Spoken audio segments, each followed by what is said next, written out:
Now, a lot of you today are wearing what color? What color do you have on here? Red. That's right, red. Orange. You got orange. You got a close one there. Orange, red. I got some extra red on. Why are we wearing red today? You know we're wearing red? Any hunch? That's right. That's exactly right. It's Pentecost Sunday. Pentecost Sunday. The color is red, especially because red reminds us of what? What's red? Fire. That's right. Fire. Look at the fire up there that's coming out of the water. Okay.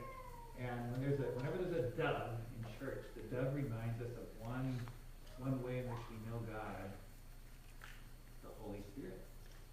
There's God the Creator, the Father, the Mother God. There's Jesus, the Savior. And there's the Holy Spirit. And today we celebrate our Spirit. What does fire do for us? Fire is pretty wild. You've got to be careful with it. But what's good about fire? What's useful about fire? We can cook stuff with it. Yeah, especially for camping or a barbecue. What else is good about fire? You can see with it. It's like a light in the darkness. Exactly. Yeah, like a torch. What else is fire good for? Yeah. That's right. When it's cold out, it can warm you up. Good for all those things. And so God, the Holy Spirit, comes to warm us with the love of God. It comes to lead us with the light of God.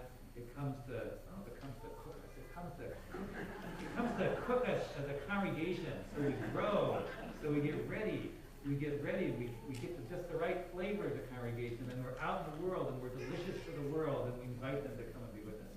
So today we celebrate the Holy Spirit. That's what we're celebrating today. And today, we're also saying that the Spirit gives us life. What do we do with it? What do we do with our lives? That's what I'm going to be talking about right now. Okay, thank you very much. You can sit down.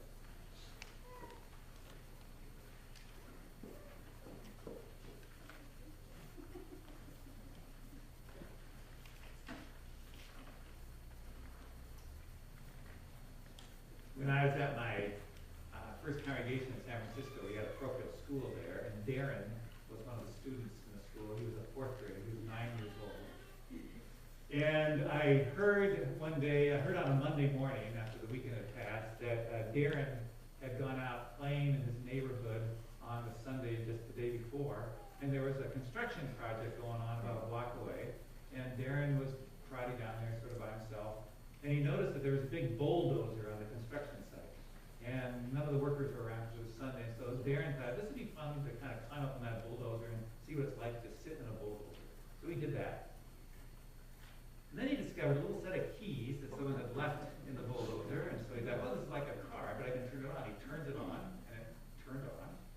And then he said, well, I'm going to just start pulling these levers here and see what happens. And he pulled the right combination, and the bulldozer started moving. It started moving. It moved for about 2 blocks. It finally hit a concrete wall and stopped, but on the way, it took out a mailbox. It took out about 20 feet of someone's head. It took out a VW station wagon until it finally came to a stop. And there were some people walking along the street in safety who watched Darren go by on the bulldozer. And as they looked into his face, they said, "You have never seen quite such a mixture of sheer terror and pure joy in that little boy's face." Well, today is Pentecost Sunday, the receiving of the Spirit. And let me tell you, as we heard the disciples talk about, the disciples in Jerusalem, they suddenly had flames of fire and speaking in foreign tongues. If we let the Spirit in, which we're invited to do today, which we're urged to do, then we're gonna know pure terror and sheer joy, because the Spirit always takes us beyond where we're accustomed to go and where we're comfortable in going. But the question is when we receive God's Spirit, when we receive life from God, what do we do with it? What do we do with our life? We've got this amazing power and life and the breath we take each moment. What do we do with it? And that's the stewardship question. Stewardship is the question of, well, God gives us life and everything we have. What do we do with it? We've heard wonderful personal testimonies from members of our congregations over the last 3 weeks about stewardship, about the giving of our lives, not just money, but our time and our energy. What do we do with it? There's a famous story about a New York Times reporter who was assigned to follow Mother Teresa around for a week. Quite a few years ago, when Mother Teresa was alive, he walked with her, he traveled with her a whole week as she did her different ministries. And he was so moved by all that, at the end of the week, he said to her, Mother Teresa, I've been thinking about my life, and I enjoy being a reporter, but I feel like there's something more. What should I do with my life? And he thought, having seen the kind of ministry she carried out, he thought she would say to him something like, well, give away everything you have and come to Calcutta and be a volunteer at my mission site, or something really radical like that. But she looked at him and she said,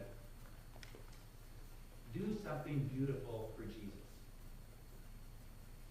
And that is stewardship. No matter where we're at, no matter what we have, in each moment, do something beautiful for Jesus. We're experiencing that as a congregation when we celebrate our life together. Already this morning, people have been doing beautiful things for Jesus. The greeters were there to greet you and welcome you as you came through, and the ushers were there to help you find the way in, and our wonderful handbell choir was there to sing God's praise, and Stephen used his abilities of music for the prelude. And a little bit later in the service, the junior and senior choir will sing to us. And then after the service today, there'll be a lovely reception that the outreach committee provides. People doing beautiful things to Jesus so that people will know the life that God gives them. And that's just here on a Sunday morning. And then you go out into the world and you live your lives and you interact with your families and you do your work and you live out with your neighbors on your street. God gives us life, gives us all of it. And stewardship is receiving that and then doing something beautiful for Jesus. And the majority of that is going to take place outside the church. All these things inside the church and the work we do together as church during the week, making sandwiches for people at the free clinic, preparing the community garden and seeing people enjoy that, visiting the sick, helping people out. Those are all the ministry of the church. But the majority, the 6 days a week, we're going to be doing things in our own lives.